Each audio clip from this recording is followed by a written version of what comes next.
Au sommaire de la solidarité avec une coiffeuse au grand cœur, cette femme installée à Millau propose des coupes gratuites aux bénéficiaires des Restos du Cœur.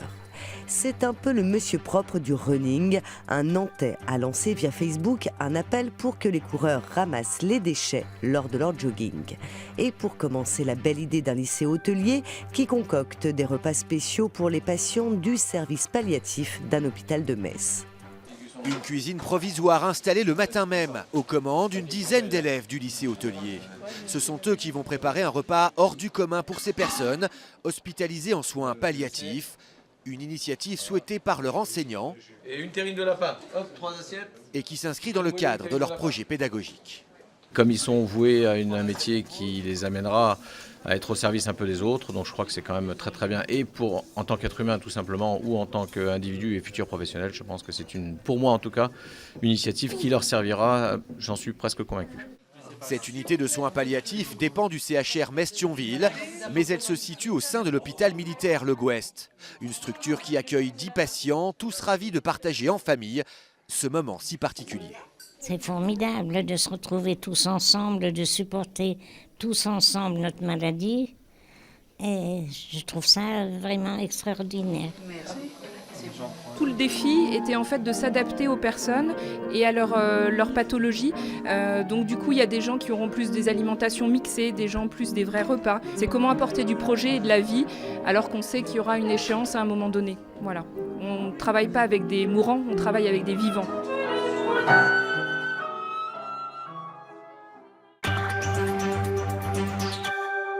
On en vient à cet appel lancé sur Facebook par un jogger nantais. Il invite les autres coureurs à ramasser les déchets lors de leur séance de footing. Une initiative écolo relayée par Mark Zuckerberg en personne. Je me suis mis à courir il y a 1 an et demi. Et au fur et à mesure de mes sorties running, je constatais qu'il y avait beaucoup de déchets sur les chemins, en forêt, sur les trottoirs en ville. Et je me suis mis à les ramasser. Jusqu'au jour où j'ai ramassé un déchet, je l'ai posté sur Facebook. Et là, il y a eu beaucoup de commentaires et de réactions. Et de là, j'ai créé le groupe Run Eco Team en janvier 2016. Venez, rapprochez-vous tous. Venez. Et depuis, il a fait du chemin, le jeune ostéopathe nantais. Son idée s'est internationalisée et Mark Zuckerberg en personne lui a donné de la visibilité. Une équipe de Facebook est venue filmer ses sorties en groupe. On y va. Quand Mark Zuckerberg partage la vidéo faite sur l'association un 24 décembre avec 83 millions de followers, effectivement, oui, ça a un réel impact parce qu'actuellement, la vidéo a été vue 1,8 million de fois. Actuellement, on est plus de 13 000 à ramasser des déchets. Si chaque personne du groupe ramasse 1 kg par semaine, ça fait 13 tonnes par semaine. Donc, ce qui est non négligeable, je pense, pour la planète. En aucun cas, on est des donneurs de leçons et on ne veut pas avoir une action moralisatrice. On veut juste agir et préserver la planète en ramassant des déchets. Si vous aussi, vous voulez faire un geste citoyen, allez courir avec eux le 15 janvier. Autre très beau geste, celui d'enseignants du lycée Auguste Blanqui à Saint-Ouen.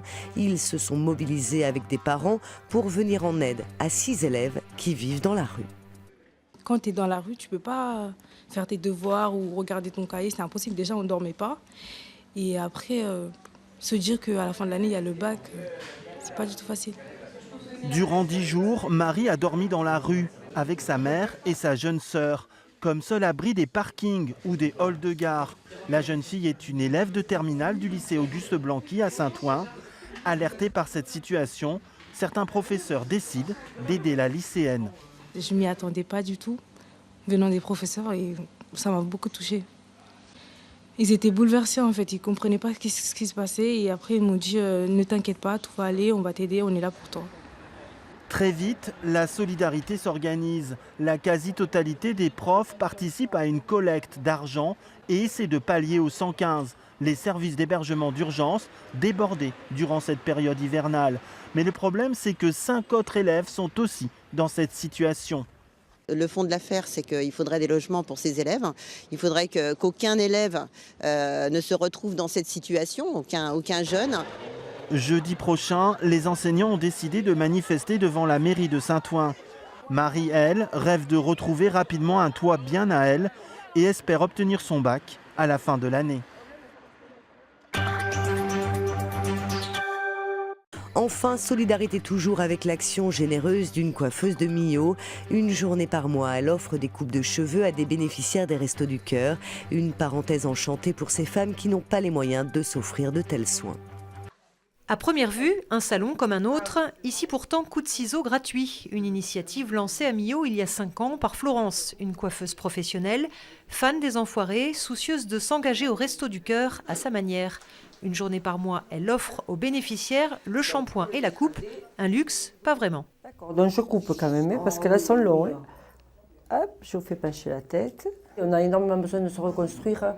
Bon, là, c'est pas le cas, mais une séparation, des problèmes familiaux.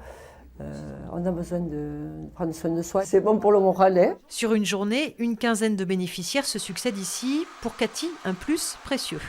On sent tout de suite le changement et ça nous redonne confiance en nous, on se sent belle. Ça fait bien des années que je me fais plus ce plaisir-là d'aller chez un propre coiffeur en salon. Ça fait bien longtemps que je le fais plus. Parce que je peux pas me permettre. Terminé. Au-delà de la coupe, un moment privilégié, un temps pour soi, aller chez le coiffeur est loin des habitudes. J'ai pas l'idée d'y aller. Puis là, je me suis décidée d'un coup, là, je vais rentrer. J'espère qu'elle va bien faire ça. Hein. Pas de souci, tous les premiers mardis du mois, Florence est là et lance même un appel à d'autres professionnels de Millau pour l'aider à assurer le service aux 200 familles bénéficiaires de la ville.